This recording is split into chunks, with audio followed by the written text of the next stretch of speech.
अस्सलाम वालेकुम व्यूअर्स, उम्मीद करता हूँ कि आप सब लोग खैरियत से होंगे। आज की वीडियो में हम बात करने जा रहे हैं वाइट लेगॉन, सफ़ेद अंडा देने वाली मुर्गी की कामयाब फार्मिंग कैसे की जाए। तो सबसे पहले हम जानते हैं शेड की तैयारी हमें किस तरह करनी चाहिए। आप शेड किराए का ले रहे हैं, रेंट पे ले रहे हैं शेड, तो सबसे पहले इस चीज़ को मुमकिन बनाएं कि शेड की छतें लीक ना करती हों, जालियां जो लगी हुई हैं उनमें सुराख ना हो, यानी चूहे चिड़ियां वगैरह बाहर की दूसरे चीज़ें अंदर शेड में दाखिल ना हो पाएँ। शेड का फर्श बाहर के फर्श से नीचा ना हो, यानी बाहर की ज़मीन ऊंची होने की सूरत में बारिश के दिनों में पानी शेड में आ जाने से बिस्तर सारा ज़ाया हो जाता है। इसके साथ ही हमें ज़रूरत होगी वेंटिलेशन फ़ैन की, ह्यूमिडिफायर की और वो पर्दे जिससे रोशनी अंदर ना आए।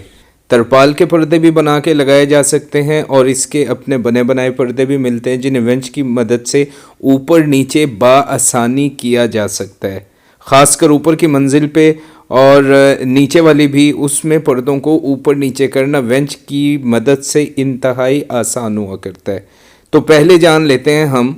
फ़ैन के बारे में, ह्यूमिडिफायर के बारे में और इन कर्टन के बारे में कि परिंदों पर इनके असरात क्या हो रहे हैं, ताकि आप इसकी अहमियत को जानकर इस पर भरपूर काम कर सको।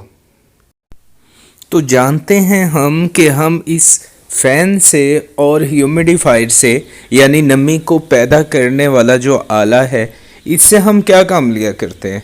परवरिश के दौरान इब्तदाई दिनों से लेके अंडे की पैदावार जारी होने तक और इसके बाद भी 2 साल के अरसा तक मुर्गी आपके पास है, हवा में नमी का तनासुब 50 से 60% हर मौसम में रखने के लिए, अंदर से गैसेस जो अमोनिया कार्बन डाइऑक्साइड प्रोड्यूस होगी उसे निकालने के लिए, ऑक्सीजन लेवल अच्छा रखने के लिए हर मौसम में, ये दोनों चीज़ें, पंखा यानी बाहर जो कमर्शियल हम पोल्ट्री में फ़ैन इस्तेमाल कर रहे हैं वो, और ये ह्यूमिडिफायर, ये हमारी मुआवनत करेंगे। इससे हम क्या करेंगे कि अगर नमी का तनासुब बरकरार हो तो गर्मी के मौसम में सांस की नाली में पस पड़ जाना, आँखों का ख़राब हो जाना, गर्मी की वजह से परिंदों का बीमार हो जाना, हीट स्ट्रेस का हो जाना, इससे हम हिफाजत कर सकते हैं। और सर्दी के मौसम में पैदा होने वाली गैसेस जब हम बाहर से हवा को रोकते हैं बराह रास्त अंदर आने से, तो रात का हिस्सा जब ये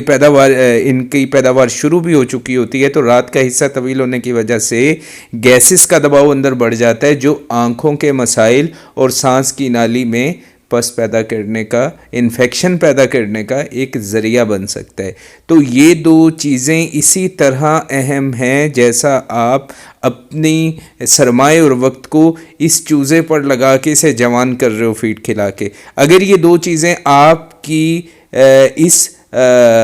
फार्मिंग में आपका हिस्सा नहीं है तो आप कामयाब फार्मर नहीं बन सकते, पीक प्रोडक्शन बर्ड की नहीं ले सकते। बीमारी के दौरान दवाओं के अखराजात भी बढ़ जाया करते हैं, पैदावार भी कम हुआ करती है और यूं आपकी साल की जो पैदावारी लागत है फ़ी अंडा वो बढ़ के बहुत ऊपर चली जाया करती है। तो हमें इस चीज़ को मुमकिन बनाना है। तीसरी चीज़ है पर्दा, जिसके बारे में आपको कहा जा रहा है कि जो रोशनी को कंट्रोल करे, क्योंकि इसकी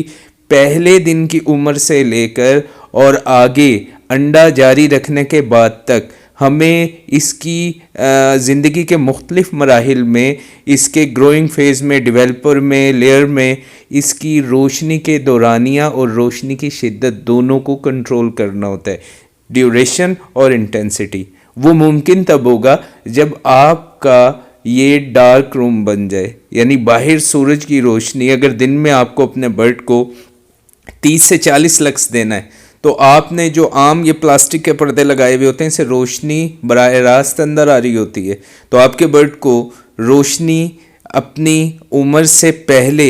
जिसे हम प्री मैच्योरिटी बोलते हैं, वो कर दिया करती है। 4 माह की उम्र में मुर्गी ने अंडा देना शुरू कर दिया। ये बहादुरी की बात नहीं है, बल्कि आपने अपनी मुर्गी की प्री मैच्योरिटी करा के मुस्तकिल मुसीबतें अपने सर पे ले ली। उसकी बॉडी में फ़ैट डिपॉजिट पूरा नहीं है, अभी वक्त से पहले आपने उसे मैच्योर करा दिया और क्या हुआ कि प्री मैच्योरिटी से वेंट प्रोलैप्स जैसे केस सामने आ रहे हैं। प्री मैच्योरिटी से पीक प्रोडक्शन ही नहीं देखने को मिल रही। तो दवाएं इलाज, दवाएं इलाज, दवाएं इलाज, इसमें आपके آپ کا پورا ٹائم جب گزرے گا تو آپ بری طرح متاثر ہو جاؤ گے.